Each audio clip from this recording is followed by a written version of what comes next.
Okay, now we're going to look at some graphs for inverse functions. So we're going to sketch a graph of G inverse in the grid below, given that we have G of X to begin with. So I'm just going to darken up the lines here a little bit for the axes. And just for be a little more clear. So what happens is if we are swapping out X's and Y's, or if we think if AB is on, in this case, G, then BA is on G inverse. So we're just switching our points.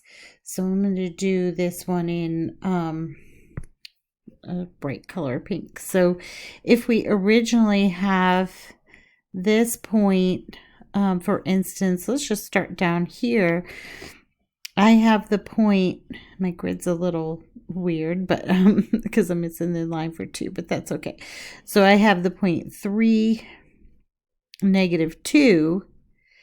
That means for the inverse, I will have, let me just write here. So I have 3, -2.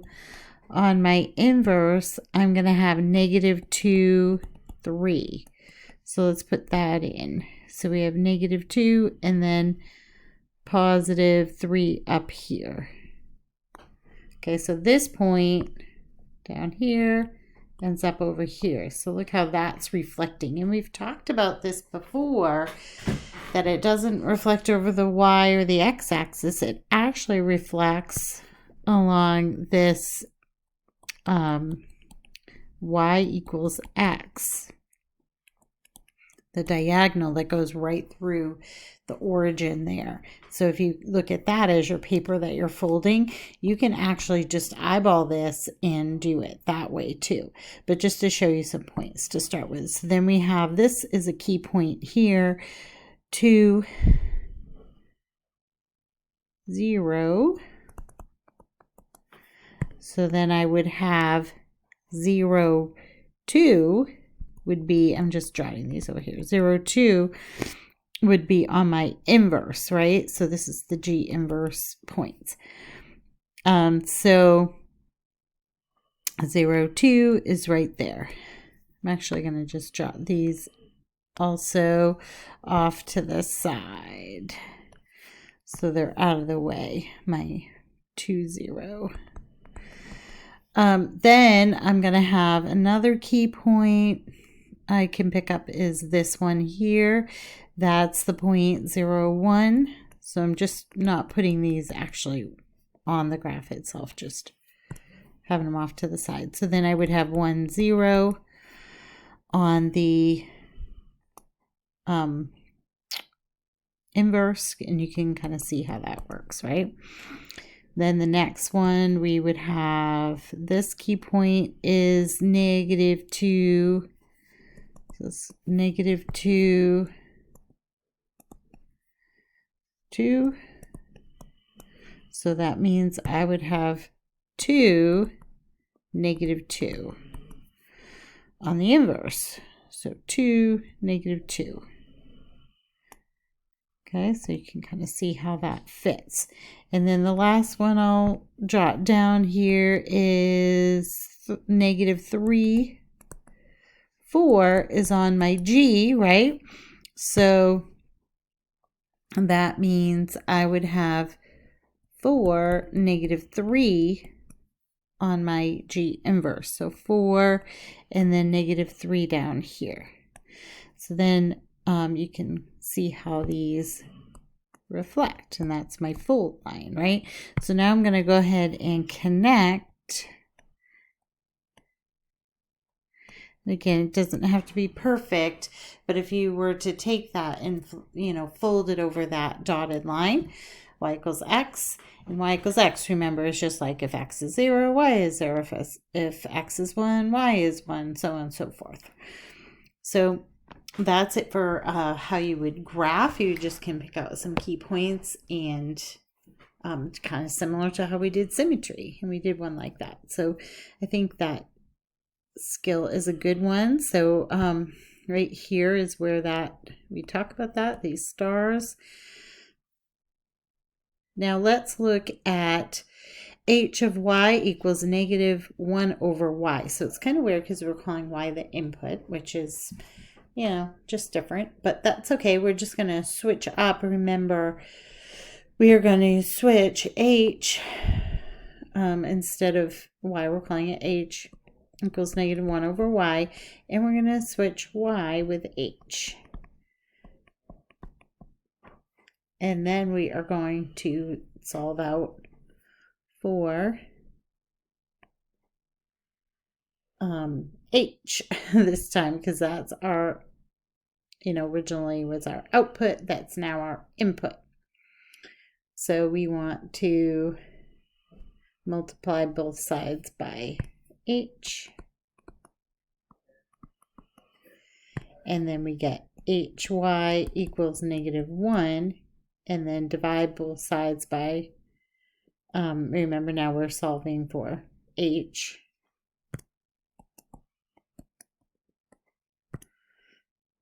H equals negative 1 over y. And we cannot have y equal to 0 in either situation.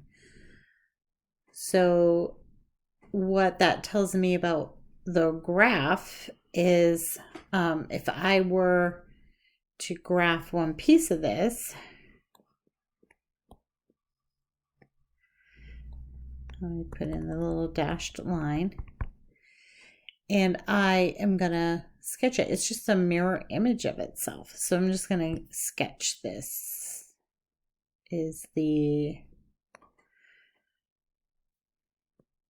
h function. If we put in negative 1 over y, if we did like negative 1 for our, you know, input, we would get positive 1. If we put in, and actually I'm going to switch that around because that's negative, which I just was paying attention to. So if I have negative 1, I have positive 1. If I have 0, I can't have 0, so I'm going to approach that asymptote. If I had negative 2, then I'm going to have positive a half and then approach the x-axis. Same over here. If I have positive 1, I'm going to get a negative 1 here. And likewise, I would just approach the y-axis on that side and the x-axis over there. And that reflects over the y equals x. So it's actually like just an inverse of itself. So it's just kind of an interesting thing. If we have something that starts off, it's just the negative flip of the rational parent function, 1 over y, that's the inverse function. So an inverse of the inverse is just the same thing, right? It just kind of mirrors right on top of itself. So number 4, C of M represents the cost of a taxi ride and miles long. Explain the meaning of the statement C inverse of 10.5 equals 14. So we have to think about which is which. So M is the miles, right? Originally. And then C is the cost originally. So we would have like M miles, and then cost was our output. So originally the input is miles and the cost is our output. But for C inverse of M, that's all gonna switch, right? So we would have the cost is now our in and the miles is our output.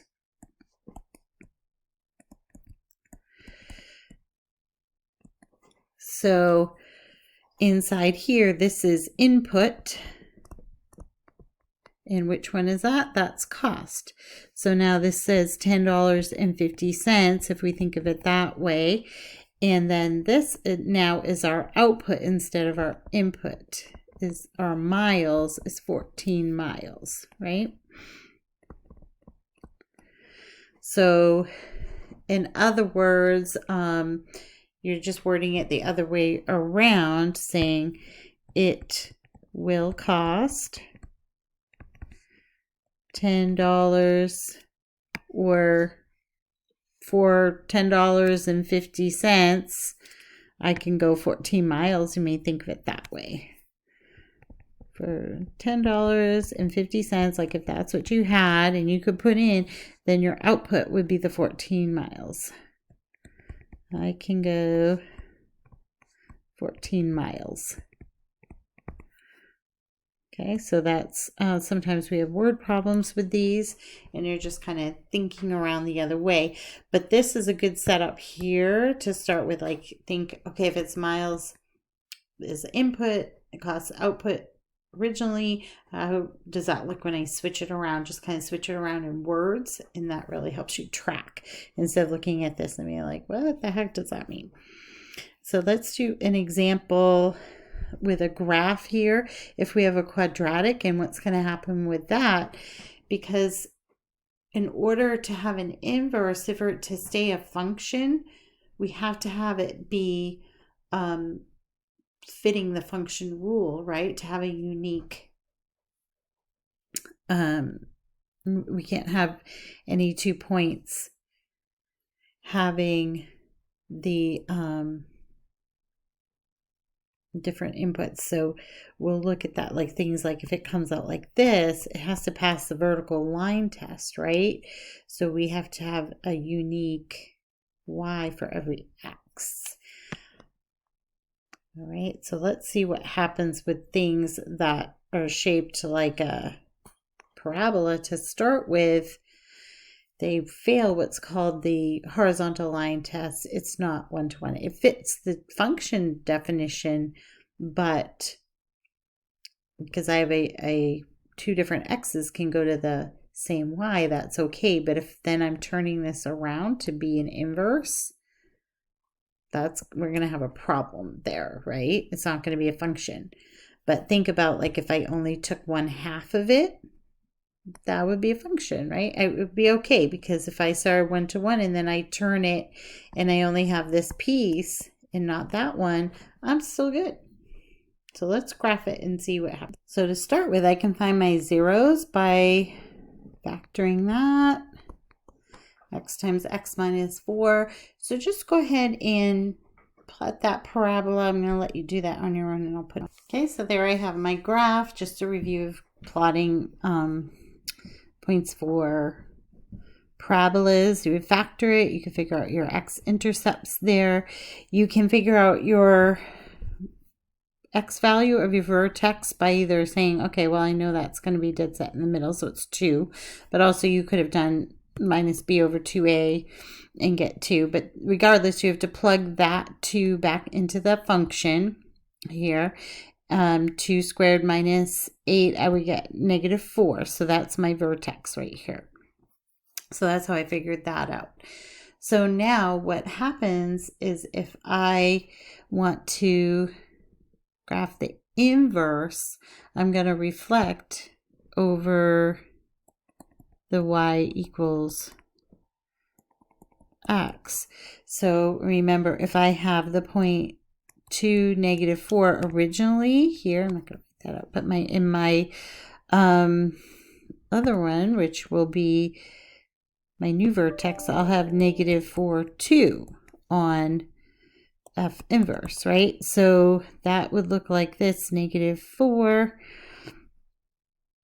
and then 2. So this point goes up here, and you can see how they reflect by the graph.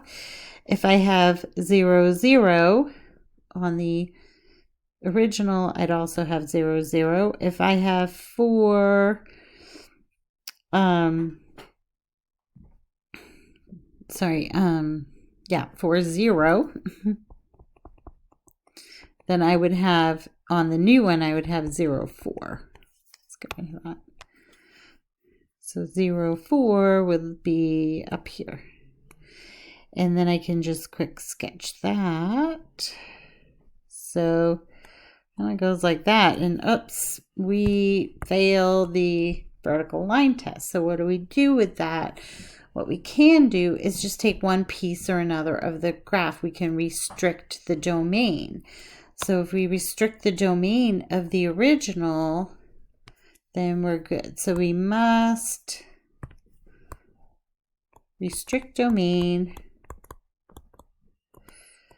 of f of x if it's not 1-to-1 in order to even talk about inverse.